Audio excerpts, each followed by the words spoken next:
La notificación del banco apareció en mi teléfono un martes por la tarde mientras terminaba un informe pericial para un juzgado de Madrid.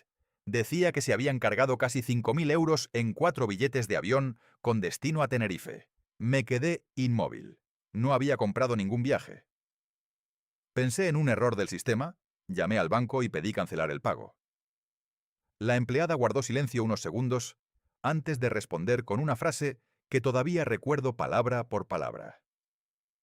Señora Espinosa, esta no es la primera operación importante asociada a su identidad. En ese instante sentí que el suelo desaparecía bajo mis pies. Me llamo Marta Espinosa. Tengo 36 años y trabajo como perito financiero judicial. Mi profesión consiste en descubrir fraudes, seguir el rastro del dinero y demostrar ante un tribunal cómo una mentira termina convertida en una cadena de delitos. Siempre pensé que mi experiencia me protegería de algo así.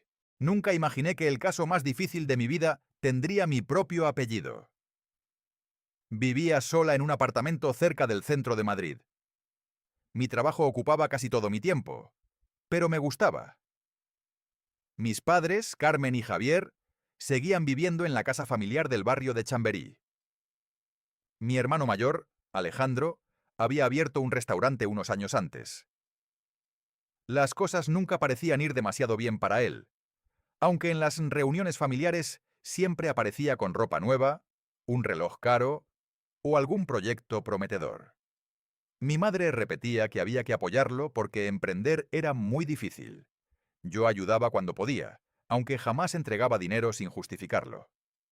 Siempre creí que esa prudencia era suficiente. Aquella tarde pedí al banco todos los movimientos relacionados con la tarjeta utilizada. Mientras esperaba la documentación, llamé a mi madre. Contestó con una alegría exagerada. Hija, justo estaba pensando en ti. Le pregunté directamente si había utilizado mi tarjeta. Hubo un silencio muy corto. Después respondió con una naturalidad desconcertante. Solo fue para reservar los vuelos del aniversario de boda. Pensábamos devolverte el dinero después de la fiesta. Sentí un nudo en el estómago. Nadie me había pedido permiso. Le expliqué que aquello era un uso fraudulento de mis datos bancarios. Ella soltó una pequeña risa. No exageres, somos tu familia. Aquellas 3 palabras me molestaron más que el propio cargo. Le pedí que cancelara inmediatamente las reservas. Su tono cambió. No puedes hacer eso. Ya está invitada toda la familia. Sería una vergüenza.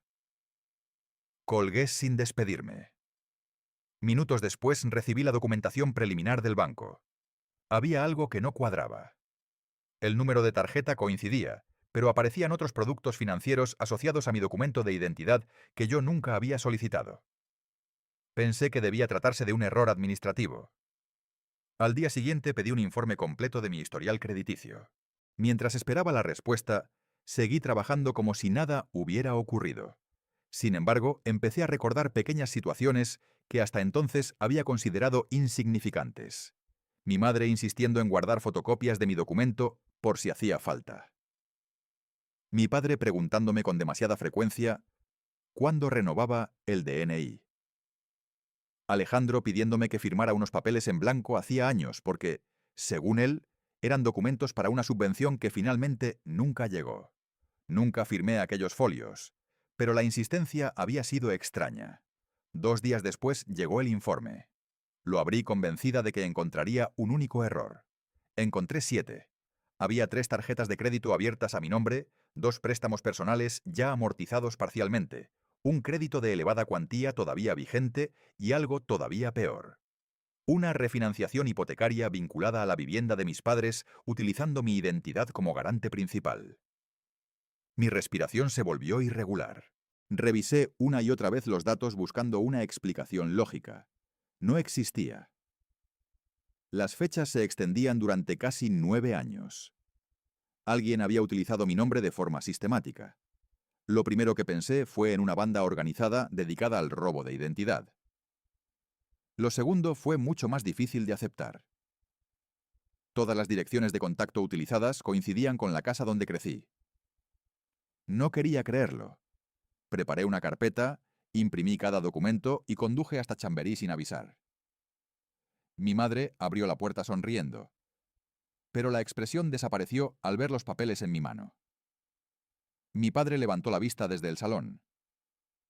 Alejandro estaba allí, algo que nadie me había mencionado. Los tres se miraron durante apenas un segundo. No dijeron nada. A veces el silencio confirma una verdad antes que cualquier confesión. Dejé el informe sobre la mesa y pregunté quién quería empezar a explicarme por qué mi nombre aparecía ligado a deudas que jamás había firmado.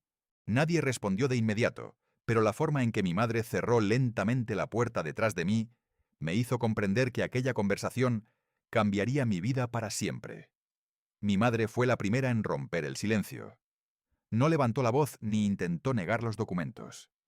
Se limitó a cruzarse de brazos y dijo que todo tenía una explicación. Mi padre evitaba mirarme a los ojos, mientras Alejandro jugueteaba con las llaves del coche como si quisiera marcharse cuanto antes. Coloqué una copia del informe delante de cada uno y señalé la refinanciación hipotecaria. Esto lleva mi firma. Alejandro respondió antes que nadie. Solo era un trámite para ayudar a la familia. Sentí un escalofrío. Yo nunca firmé esto. Mi madre dio un paso hacia mí y habló con una calma que resultaba aún más inquietante. No podíamos perder la casa. Tú tenías un historial financiero impecable. Todo era temporal. Aquellas palabras me golpearon más fuerte que cualquier confesión.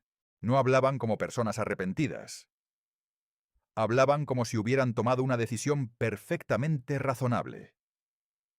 Respiré hondo para no perder el control. Habéis falsificado mi identidad durante años.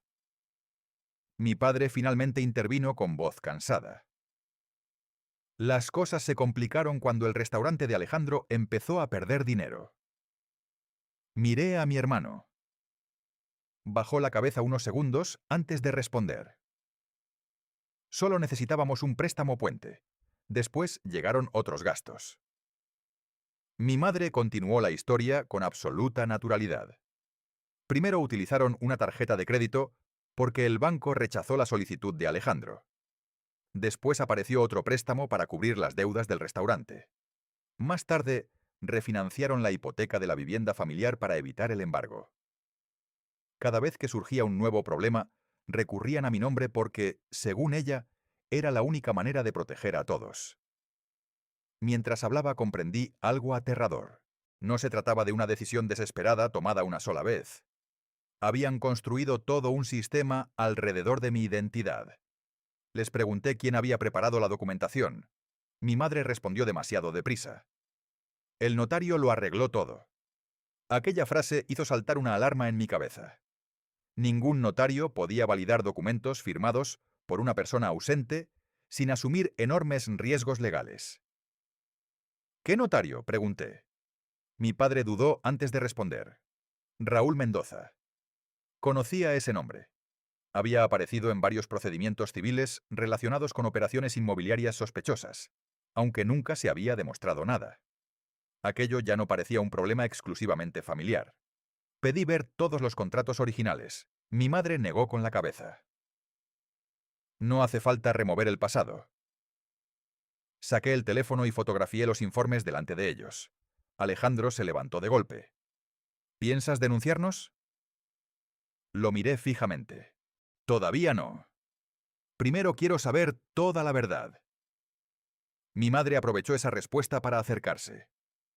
Me tomó la mano con un gesto que recordaba a mi infancia.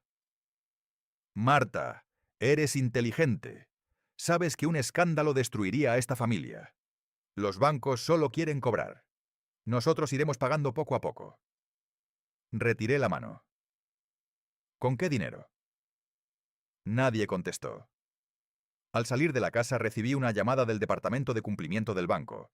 Querían reunirse conmigo al día siguiente porque habían detectado movimientos recientes relacionados con una nueva solicitud de crédito vinculada a mi expediente financiero. Pensé que había entendido mal. ¿Nueva solicitud?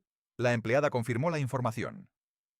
Había sido iniciada apenas 3 días antes, es decir, cuando ya existían problemas con los vuelos a Tenerife.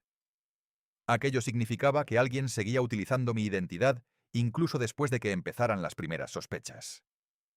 Dormí apenas unas horas. A la mañana siguiente revisé personalmente cada documento en el banco. Un gestor me acompañó a una sala privada y colocó varias carpetas sobre la mesa. Encontré copias de contratos, solicitudes electrónicas, justificantes de ingresos manipulados y firmas que imitaban la mía con un nivel sorprendente de precisión. Había pequeños errores que cualquier perito detectaría, pero suficientes para engañar a sistemas automatizados de validación. Pedí también los registros de acceso. Varias operaciones se habían realizado desde la misma dirección IUP, correspondiente al domicilio de mis padres. El responsable de cumplimiento empezó a comprender la gravedad del caso. Señora Espinosa, si usted no autorizó estas operaciones, estamos ante un posible fraude continuado. Asentí sin decir una palabra. Al salir del banco, llamé a mi madre por última vez con la esperanza de evitar un proceso judicial. Le propuse reunirnos con abogados, reconocer voluntariamente todas las irregularidades y corregir los registros antes de que intervinieran las autoridades. Guardó silencio unos segundos.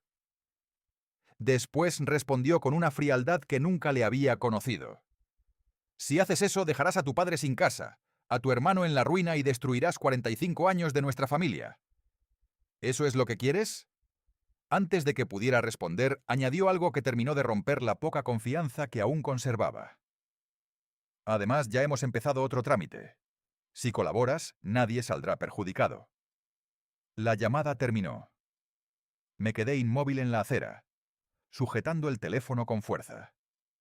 No podía creer lo que acababa de escuchar. Mientras yo intentaba encontrar una salida pacífica, ellos seguían utilizando mi nombre para abrir nuevas deudas. En ese momento comprendí que aquello ya no era un conflicto familiar. Era una amenaza directa contra mi carrera, mi reputación y toda la vida que había construido, aunque todavía ignoraba hasta dónde llegaba realmente la red que acababa de empezar a descubrir. Durante los días siguientes dejé de vivir como hija y empecé a pensar únicamente como perito financiero. Cada documento pasó a ser una prueba. Cada llamada, un posible registro. Cada conversación, una pieza de un rompecabezas mucho más grande de lo que había imaginado. Pedí oficialmente mi historial completo en la Central de Información de Riesgos. Solicité copias certificadas de todas las operaciones bancarias y contraté un servicio para bloquear cualquier nueva solicitud de crédito. Pensé que, al menos así, evitaría nuevos daños. Me equivocaba. 2 mañanas después recibí una llamada del departamento jurídico de una entidad financiera. Querían saber por qué había dejado de pagar un préstamo personal superior a 120.000 euros. Les respondí que nunca había solicitado semejante cantidad. La asesora guardó silencio unos segundos y luego dijo algo que me heló la sangre. Tenemos un contrato firmado por usted hace 18 meses. Pedí una copia inmediata. Cuando llegó por correo electrónico sentí un vacío en el estómago. La firma era una imitación excelente de la mía. Cualquiera que no trabajara analizando documentos la habría considerado auténtica. Pero yo podía ver pequeñas diferencias en la presión del trazo, en la inclinación de algunas letras y en la velocidad de ejecución. Era una falsificación profesional. Lo peor era el destino del dinero. La transferencia había terminado en la cuenta de una sociedad vinculada al restaurante de Alejandro. Aquello ya no dejaba espacio para las dudas. Mi hermano no solo conocía el fraude, había vivido gracias a él. Decidí revisar la situación financiera de su empresa utilizando información pública disponible. Encontré varios embargos, aplazamientos fiscales y demandas de proveedores que coincidían exactamente con las fechas en las que aparecían nuevos préstamos abiertos a mi nombre. Cada vez que el negocio estaba al borde del colapso, surgía misteriosamente financiación obtenida utilizando mi identidad. Todo encajaba con una precisión escalofriante. Mientras reunía aquella información, recibí un correo del Colegio Profesional de Peritos Financieros. Me comunicaban que una entidad bancaria había solicitado verificar determinados antecedentes relacionados con mi solvencia antes de asignarme un nuevo procedimiento judicial. Aquello nunca había ocurrido. Mi reputación profesional empezaba a verse afectada. Si perdía la confianza de los tribunales, podía perder también mi licencia. Sentí que por primera vez el fraude amenazaba directamente el trabajo por el que llevaba años esforzándome. Esa misma tarde pedí una reunión con el director del despacho donde colaboraba. Preferí contarle toda la verdad antes de que la descubriera por otra persona. Escuchó cada detalle sin interrumpirme. Cuando terminé, apoyó lentamente las manos sobre la mesa. Confío en ti, Marta. Pero si esto aparece en la prensa antes de aclararse, algunos clientes podrían reaccionar mal. Comprendí perfectamente lo que quería decir. No me despedía. Pero tampoco podía protegerme de las consecuencias. Salí de aquella reunión sintiendo que el tiempo corría en mi contra. Aún así, seguía intentando evitar la vía penal. Llamé otra vez a mi padre y le pedí reunirnos los dos solos. Aceptó. Nos encontramos en una cafetería cerca del Retiro. Parecía 10 años mayor que la última vez que lo había visto. Apenas probó el café. Tu madre dice que todo esto se solucionará, murmuró. Lo miré durante unos segundos. Papá, todavía puedes detenerlo. Solo tenéis que reconocer lo que habéis hecho. Bajó la vista hacia la taza. Las cosas fueron demasiado lejos hace mucho tiempo. Le pregunté quién había organizado realmente toda la operación. Dudó unos segundos antes de pronunciar un nombre que ya esperaba escuchar. Raúl Mendoza sabía exactamente cómo hacerlo. Le pedí más detalles, pero se levantó de golpe. No puedo seguir hablando. Se marchó sin despedirse. Aquella breve conversación confirmaba que el notario no había sido un simple testigo. Había participado activamente. Esa noche revisé nuevamente toda la documentación y encontré otro detalle que hasta entonces había pasado por alto. Varias escrituras compartían exactamente el mismo testigo instrumental. Una persona que aparecía repetidamente en operaciones diferentes realizadas durante años. Aquello era extremadamente inusual. Empecé a sospechar que existían más víctimas. Mientras preparaba un informe cronológico, sonó el teléfono. Era mi sobrina Lucía, la hija adolescente de Alejandro. Hablaba en voz muy baja. «Tía, creo que tienes que venir». Le pregunté qué ocurría. «Papá y la abuela están quemando cajas llenas de papeles en la finca de Toledo. Dijeron que mañana ya será demasiado tarde». Sentí un golpe de adrenalina. Cogí las llaves del coche y salí inmediatamente. Durante todo el trayecto intenté convencerme de que quizá exageraba. Pero al llegar vi humo elevándose detrás de la antigua casa, donde mi familia preparaba la celebración del 45 aniversario de mis padres. Me acerqué sin hacer ruido. Desde cierta distancia pude reconocer a mi madre alimentando una hoguera con carpetas y archivadores mientras Alejandro rompía documentos antes de arrojarlos al fuego. Mi padre permanecía inmóvil observando la escena. Entonces escuché una frase que terminó de cambiarlo todo. Mi madre dijo con absoluta tranquilidad: «Cuando Marta cargue con todas las deudas, nadie podrá demostrar que nosotros tocamos un solo papel». Comprendí que no solo intentaban destruir pruebas. Estaban preparando la manera de convertirme oficialmente en la responsable de todos aquellos delitos. No llamé a mi madre cuando regresé a Madrid. No la enfrenté. Tampoco fui directamente a la policía. Sabía que, si actuaba impulsivamente, desaparecerían las últimas pruebas. Durante años había explicado a jueces cómo un fraude financiero podía desmontarse siguiendo el rastro del dinero y de los documentos. Ahora debía aplicar exactamente el mismo método a mi propia familia. Lo primero que hice fue guardar varias copias cifradas de toda la documentación. Después preparé una cronología detallada con cada préstamo, cada tarjeta de crédito, cada refinanciación y cada movimiento bancario que había descubierto. Mientras más ordenaba la información, más evidente resultaba que todo seguía un mismo patrón. Cada vez que Alejandro atravesaba problemas económicos, aparecía una nueva operación realizada con mi identidad. Cada vez que mis padres necesitaban dinero para mantener su estilo de vida, surgía un nuevo crédito respaldado por documentos falsificados. Nada había sido improvisado. Todo estaba planificado desde hacía años. Solicité oficialmente copias notariales de todas las escrituras donde aparecía mi firma.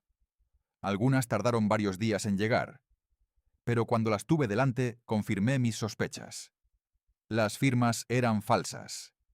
Incluso los documentos de identificación utilizados durante las comparecencias contenían fotografías antiguas manipuladas digitalmente. Aquello solo podía haberse realizado con la colaboración consciente de alguien que conocía perfectamente los procedimientos notariales. El nombre de Raúl Mendoza aparecía una y otra vez. No era un simple fedatario. Era una pieza esencial del mecanismo. Decidí visitar discretamente el registro de la propiedad para revisar el historial completo de la vivienda familiar. Allí encontré otra sorpresa. La casa de Chamberí había sido refinanciada en 3 ocasiones distintas durante 7 años. En cada operación figuraba mi responsabilidad económica aumentando progresivamente. Si el banco ejecutaba la garantía, yo aparecería como una de las principales deudoras. Sentí un escalofrío. Habían hipotecado mi futuro para mantener una apariencia de prosperidad que nunca existió. Esa misma tarde recibí una llamada inesperada. Era una inspectora de cumplimiento normativo de otra entidad bancaria. Había revisado algunas de mis reclamaciones y quería hacerme una pregunta. ¿Conoce usted al notario Raúl Mendoza? Respondí que sí. La mujer permaneció unos segundos en silencio antes de decir algo que cambió completamente mi perspectiva. No es la primera denuncia que recibimos relacionada con él. Aquella frase quedó resonando en mi cabeza mucho después de terminar la llamada. Si existían otras víctimas, el caso podía ser mucho mayor de lo que imaginaba. A través de antiguos compañeros del ámbito pericial, logré contactar con un abogado especializado en delitos económicos. Nos reunimos esa misma noche. Extendí toda la documentación sobre la mesa de su despacho. No habló durante casi 1 hora. Solo revisó papeles, comparó fechas y tomó notas. Finalmente levantó la vista. Marta, esto ya no es únicamente un conflicto familiar. Aquí puede existir una organización dedicada al fraude documental. Le pregunté si todavía era posible resolver el asunto sin un proceso penal. Negó lentamente con la cabeza. Después de intentar trasladarte toda la responsabilidad destruyendo pruebas, esa posibilidad prácticamente ha desaparecido. Sus palabras fueron difíciles de aceptar. Durante días había buscado una forma de salvar, al menos parcialmente, a mi familia. En aquel momento comprendí que ya no dependía de mí. Lo único que podía decidir era si permitiría que destruyeran también mi vida. Al día siguiente entregué una denuncia formal al banco, otra ante la unidad especializada en fraude documental y una comunicación detallada a la Guardia Civil encargada de los delitos económicos. No exageré nada, solo aporté hechos, documentos y un análisis técnico de cada operación. Horas después comenzaron a solicitarme información adicional. Mientras tanto, en casa de mis padres nadie sabía todavía que la investigación oficial había empezado. Mi madre continuaba organizando el gran aniversario de bodas como si nada ocurriera. Las invitaciones seguían enviándose, el antiguo palacete cercano a Toledo ya estaba reservado, y Alejandro publicaba fotografías sonriendo junto al nuevo todoterreno que había comprado pocos meses antes. Ver aquellas imágenes me produjo una mezcla extraña de tristeza y determinación. Comprendí que toda aquella celebración no era una demostración de felicidad. Era el escenario construido para ocultar años de mentiras. 2 semanas después recibí la primera noticia importante de la Guardia Civil. Habían solicitado discretamente documentación adicional a varias entidades financieras y habían detectado operaciones con características prácticamente idénticas a las mías en otras familias de Madrid, Guadalajara y Toledo. Siempre aparecía el mismo notario certificando firmas, los mismos intermediarios financieros y patrones documentales casi idénticos. Ya no se trataba solo de mi apellido. Aquella red llevaba años funcionando sin levantar sospechas. Cuando pensé que nada podía sorprenderme, mi sobrina Lucía volvió a llamarme. Su voz temblaba. Tía, la abuela quiere que vayas mañana a casa. Dice que por fin ha encontrado una solución para arreglarlo todo. Le pregunté en qué consistía esa solución. Hubo unos segundos de silencio. He visto unos papeles sobre la mesa. Creo que quieren que firmes una declaración diciendo que todas las deudas siempre fueron tuyas. Cerré los ojos lentamente. Ya no pretendían ocultar el fraude. Pretendían convertirme oficialmente en la única culpable antes de que la investigación llegara hasta ellos. Y comprendí que la reunión del día siguiente sería el momento más peligroso de toda mi vida. A la mañana siguiente llegué a la casa de mis padres con una única carpeta bajo el brazo. Por fuera parecía contener simples copias de documentos. En realidad, los originales ya estaban protegidos por mi abogado y toda la información importante había sido entregada a la Guardia Civil. Aquella reunión ya no era una negociación. Era la última oportunidad que tendrían de detenerse antes de que la investigación avanzara sin control. Mi madre me recibió con una sonrisa demasiado amable. Había preparado café y pasteles como si fuéramos a celebrar algo. Mi padre permanecía sentado en silencio junto a la ventana. Alejandro caminaba nervioso por el salón.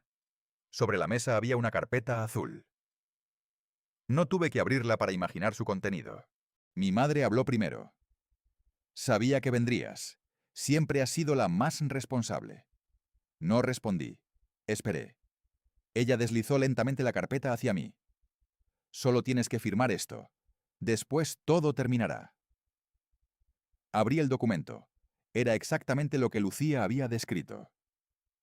Una declaración jurada afirmando que todas las operaciones financieras habían sido realizadas por mí de forma voluntaria para ayudar económicamente a mi familia. También reconocía la totalidad de las deudas pendientes y exoneraba completamente a mis padres, a mi hermano y al notario de cualquier responsabilidad. Leí cada línea despacio. Habían preparado aquel texto con ayuda profesional. No dejaba ningún detalle al azar. Si lo firmaba, no solo perdería mi patrimonio. También destruiría mi carrera y asumiría posibles responsabilidades penales por falsedad documental y fraude bancario. Levanté la vista. ¿De verdad esperáis que firme esto? Mi madre mantuvo la calma. Es la única forma de salvar a la familia. Alejandro intervino inmediatamente. Tú tienes un buen trabajo. Puedes pagar poco a poco. Nosotros ya somos mayores. Aquellas palabras me dejaron sin respiración durante unos segundos. No hablaban de reparar el daño. Solo buscaban encontrar a alguien que soportara todas las consecuencias. Mi padre intentó decir algo, pero mi madre lo interrumpió con una simple mirada. Era evidente quién había tomado siempre las decisiones. Cerré la carpeta con tranquilidad. No voy a firmar. Mi madre dejó de sonreír. Entonces tendrás que asumir lo que ocurra. Me levanté despacio. No. Quienes tendrán que asumirlo seréis vosotros. Salí sin mirar atrás. Apenas había recorrido 2 calles cuando mi teléfono sonó. Era mi abogado. Su tono era mucho más serio que de costumbre. La Guardia Civil ha ejecutado varias diligencias esta mañana. Le pedí que continuara. Han registrado documentación en distintas notarías y entidades financieras. Han encontrado coincidencias con tu caso. Durante las siguientes horas comenzaron a aparecer nuevas noticias. Varias personas de diferentes provincias habían denunciado operaciones prácticamente idénticas.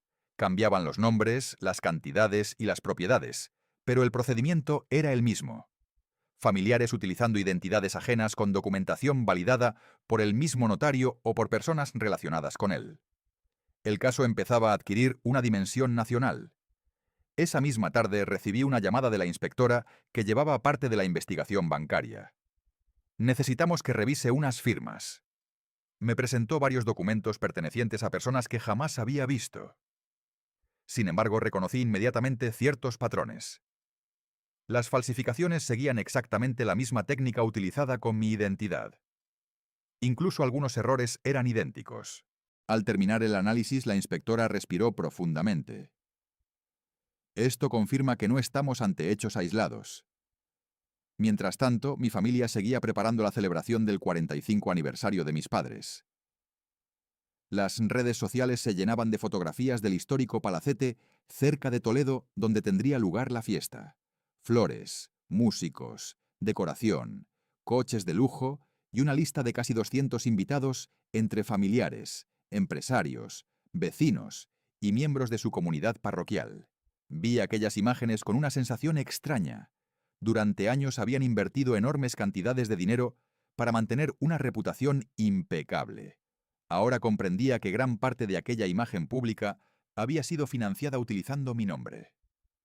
2 días antes del evento, Alejandro intentó llamarme 6 veces. No contesté. Finalmente dejó un mensaje de voz.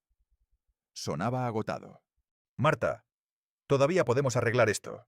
Mamá dice que si retiras algunas denuncias, hablaremos con el banco.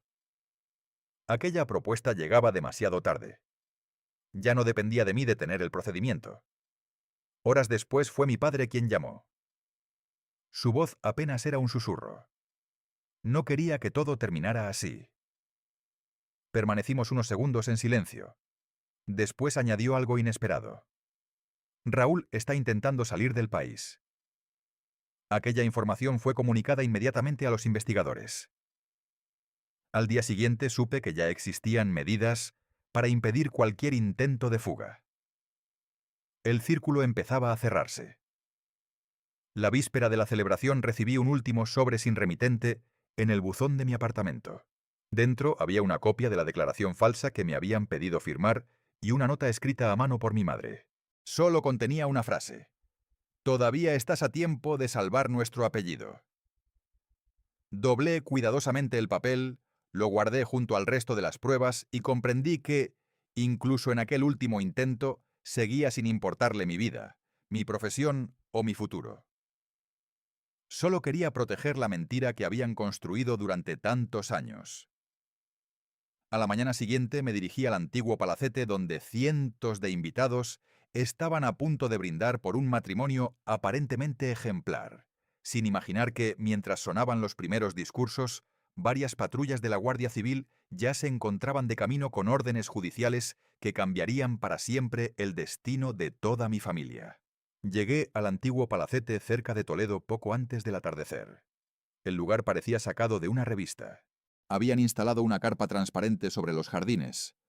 Un cuarteto de cuerda recibía a los invitados y los camareros servían copas de cava mientras sonaban canciones que mis padres siempre habían considerado elegantes. Casi 200 personas caminaban entre las mesas saludándose con sonrisas. Empresarios, antiguos vecinos, familiares lejanos y muchos miembros de la comunidad parroquial donde mis padres llevaban décadas construyendo una reputación intachable. Nadie imaginaba lo que estaba a punto de ocurrir. Mi madre me recibió con un abrazo que nunca llegó a completarse. Sonreía para las fotografías mientras me susurraba al oído. Todavía puedes arreglarlo. Solo di que todo fue un malentendido. Me aparté con calma. Ya no depende de mí. Durante unos segundos, vi cómo la seguridad en su rostro desaparecía. Sin embargo, recuperó inmediatamente la compostura al darse cuenta de que varias personas observaban la escena. Mi padre apenas levantó la vista cuando me acerqué a felicitarlo. Parecía completamente agotado. Alejandro caminaba de un lado a otro revisando constantemente el teléfono. Era evidente que esperaba noticias de alguien. Imaginé que intentaba comunicarse con Raúl Mendoza, aunque ya sabía que el notario llevaba horas siendo localizado por las autoridades. La cena comenzó con discursos, vídeos familiares y fotografías antiguas proyectadas sobre una gran pantalla. Mi madre tomó el micrófono entre aplausos. Habló del sacrificio, de la unión familiar, de los valores que, según ella, habían mantenido a nuestra familia unida durante 45 años. Cada frase sonaba como una representación cuidadosamente ensayada. Yo permanecía sentada al fondo, observando los rostros de quienes la escuchaban emocionados. Muchos habían confiado en ella durante años. Algunos incluso le habían pedido consejo sobre asuntos económicos. Pensé en las otras víctimas que probablemente todavía ignoraban que también habían sido utilizadas. Cuando terminó el discurso comenzaron los aplausos. En ese mismo instante escuché el ruido de varios vehículos entrando por el camino principal. Al principio casi nadie les prestó atención. Después aparecieron varios agentes uniformados de la Guardia Civil acompañados por investigadores de la Unidad de Delitos Económicos y un secretario judicial. La música se detuvo lentamente. Las conversaciones desaparecieron una tras otra hasta que el jardín quedó completamente en silencio. El oficial al frente del operativo se acercó directamente a mi madre. Se identificó con absoluta serenidad y mostró la resolución judicial. Carmen Espinosa, queda usted detenida por su presunta participación en delitos continuados de falsedad documental, estafa, usurpación de identidad y organización de operaciones financieras fraudulentas. Durante unos segundos nadie reaccionó. Mi madre sonrió con incredulidad, convencida de que debía tratarse de un error. Esto es absurdo. Deben de haberse equivocado. El agente continuó leyendo sus derechos sin alterar el tono. Alejandro dio un paso adelante intentando intervenir, pero otros dos agentes ya se acercaban hacia él con una segunda orden judicial. Mi padre permanecía inmóvil, completamente pálido. Vi cómo comprendía antes que nadie que todo había terminado. Algunos invitados comenzaron a grabar con sus teléfonos. Otros abandonaban discretamente el lugar sin entender lo que sucedía. Varias personas de la parroquia observaban a mis padres con una mezcla de desconcierto y tristeza. Mi madre giró la cabeza buscándome entre la multitud. Cuando nuestras miradas se cruzaron, comprendí que seguía creyendo que aún podía convencerme. Aprovechando unos segundos de confusión, logró acercarse hasta mí antes de que los agentes la separaran definitivamente. Sacó de su bolso una carpeta blanca. La reconocí inmediatamente. Era la misma declaración falsa que había rechazado días antes. La abrió con manos temblorosas y me entregó un bolígrafo. Firma ahora. Di que todo fue idea tuya. Nosotros pagaremos las deudas poco a poco. Seguiremos siendo una familia. Nadie tiene por qué saber la verdad. La miré durante unos segundos sin tocar el documento. Pensé en todas las noches sin dormir, en mi carrera al borde del colapso, en los años durante los cuales utilizaron mi nombre como si mi vida les perteneciera. Después cerré lentamente la carpeta y se la devolví. Una familia nunca le pide a su hija que destruya su vida para proteger una mentira. Mi voz apenas necesitó elevarse. Varias personas que estaban cerca escucharon perfectamente aquellas palabras. Mi madre dejó caer los hombros por primera vez desde que comenzó todo. Ya no discutió. Los agentes terminaron de colocarle las esposas conforme al protocolo y la condujeron hacia el vehículo oficial. Alejandro empezó a protestar, asegurando que solo había intentado salvar su negocio, pero cada explicación quedaba contradicha por la documentación ya incautada durante la investigación. Mi padre dio un paso al frente antes de subir al coche. Miró al oficial y dijo con voz quebrada: «Quiero colaborar. Contaré todo lo que sé». Aquella decisión cambió inmediatamente el tono del procedimiento respecto a él. Mientras los vehículos abandonaban lentamente el recinto, el jardín permanecía en un silencio absoluto. Las mesas seguían preparadas, el pastel continuaba intacto y las copas permanecían llenas, como si la celebración hubiera quedado congelada en el tiempo. Yo observé el lugar donde durante tantos años habían intentado representar la imagen de una familia perfecta y comprendí que, por primera vez, la verdad ya no necesitaba esconderse. Sin embargo, aún faltaba el juicio y las consecuencias que terminarían por decidir qué sería de cada uno de nosotros después de aquella noche. Después de aquella noche comenzaron los meses más difíciles y, al mismo tiempo, los más liberadores de toda mi vida. Durante el proceso judicial tuve que revivir cada documento, cada firma falsificada y cada conversación que había intentado olvidar. Pasé horas declarando ante investigadores, fiscales y peritos independientes que confirmaron uno tras otro los análisis que yo misma había realizado al principio del caso. La defensa intentó presentar todo como un conflicto familiar provocado por malentendidos administrativos, pero la cantidad de pruebas acumuladas hacía imposible sostener esa versión. Los registros bancarios, los informes periciales, las comunicaciones electrónicas y las declaraciones de otras víctimas demostraban que el fraude había sido organizado durante años. La investigación también confirmó que Raúl Mendoza había participado en numerosas operaciones similares utilizando procedimientos casi idénticos. Varias familias de diferentes provincias aparecieron durante el juicio contando historias que, aunque tenían nombres distintos, seguían exactamente el mismo patrón. Escuchar sus testimonios fue doloroso. Comprendí que mi caso nunca había sido una excepción. Mi madre había encontrado a personas dispuestas a convertir la confianza familiar en un negocio. Cuando llegó el momento de declarar frente al tribunal, no hablé como hija. Hablé como profesional y como víctima. Expliqué con calma cómo habían utilizado mi identidad, cómo las operaciones seguían una lógica financiera perfectamente diseñada y cómo cada nuevo préstamo había servido para ocultar el anterior mientras mantenían una imagen pública de estabilidad que nunca existió. No levanté la voz ni busqué humillar a nadie. La verdad era suficientemente contundente por sí sola. Alejandro fue condenado a una pena de prisión por su participación directa en el fraude y en la utilización de los fondos obtenidos mediante documentación falsificada. Mi madre también recibió una condena de cumplimiento efectivo al considerarse acreditado que había dirigido gran parte de las operaciones y había intentado trasladar toda la responsabilidad sobre mí, incluso cuando la investigación ya estaba en marcha. Mi padre obtuvo una pena considerablemente menor gracias a su colaboración con la investigación y a la información que permitió reconstruir buena parte de la estructura financiera utilizada durante tantos años. Raúl Mendoza perdió definitivamente su autorización profesional y fue condenado por su participación en la red de falsificación documental junto con otros colaboradores que aparecieron durante la investigación.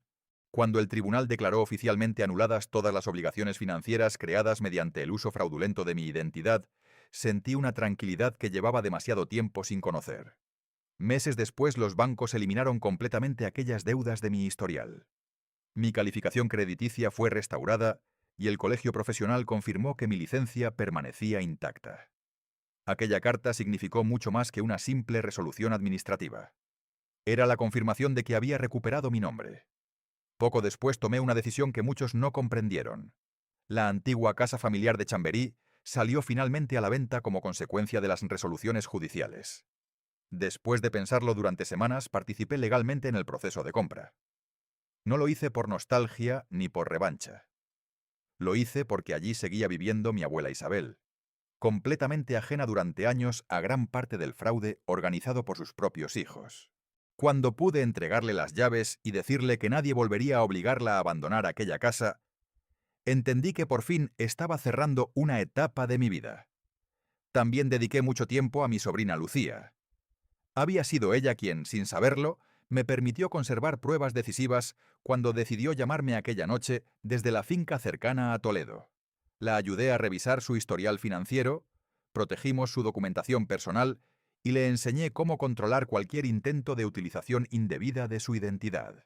Quería asegurarme de que nadie volviera a convertir la confianza de un hijo en una herramienta para obtener dinero.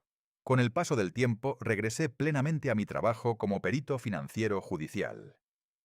Muchos de los casos que acepté después estuvieron relacionados precisamente con delitos de identidad y fraude documental.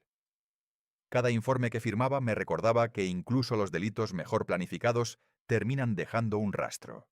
A veces algún periodista me preguntaba si lamentaba haber denunciado a mi propia familia. Siempre respondía lo mismo. Yo no destruí a mi familia. La destruyeron las decisiones que tomaron durante años creyendo que el silencio de una hija valía más que su futuro. Aprendí que el parentesco no convierte una traición en un acto de amor ni transforma un delito en un sacrificio familiar. También entendí que perdonar y proteger no son la misma cosa. Hoy sigo viviendo en Madrid. Camino con tranquilidad llevando el mismo nombre que un día intentaron convertir en una carga imposible. Cuando cierro la puerta de mi casa cada noche, ya no pienso en préstamos, firmas falsas ni llamadas del banco. Pienso en algo mucho más sencillo. La verdadera familia no está formada por las personas que comparten tu apellido. La verdadera familia está formada por quienes jamás utilizarían tu nombre, tu confianza o toda tu vida para salvar la suya.